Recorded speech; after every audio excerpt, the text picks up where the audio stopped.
This is my prediction.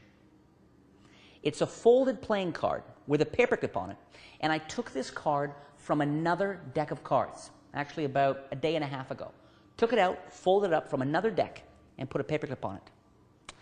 From this second deck, I'm going to have you select a playing card. I'm going to give the cards a bit of a shuffle, a bit of a cut, well, let's say right about there, and go ahead, grab one. And let's imagine the person goes in, grabs a card, in this case, the 7 of diamonds. I say, do me a favor, put your signature on the card, and the person does. Unfortunately, because the person has a stutter, they sign the first half of their name many times. Having done that, I say, okay, well, let me ask you a little bit of a mathematical question here. This card is from another pack.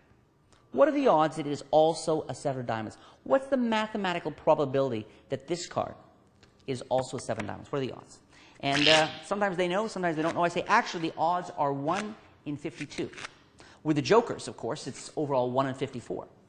With the paperclip off, I want you to see that my prediction is actually very close to the card you selected. In fact, it is also a 7 of diamonds. But what makes my prediction totally crazy is the fact that it's not just any 7 of diamonds. It's your 7 of diamonds. Which I think you'll agree makes no sense at all. Paperclipped begins as a very straightforward mental effect, a classic prediction. But it ends as a mind-bending magic effect.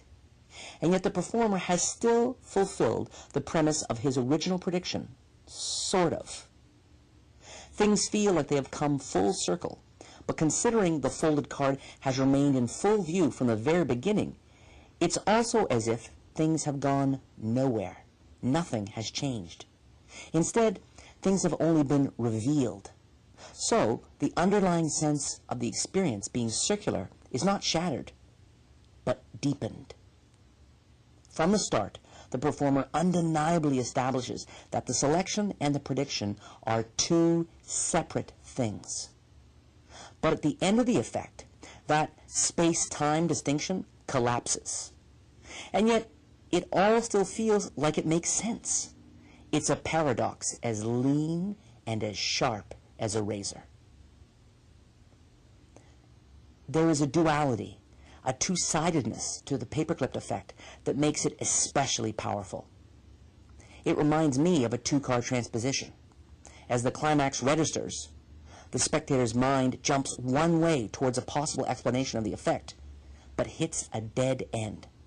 The mind then jumps in the opposite direction, again in hopes of a possible explanation, but hits another dead end.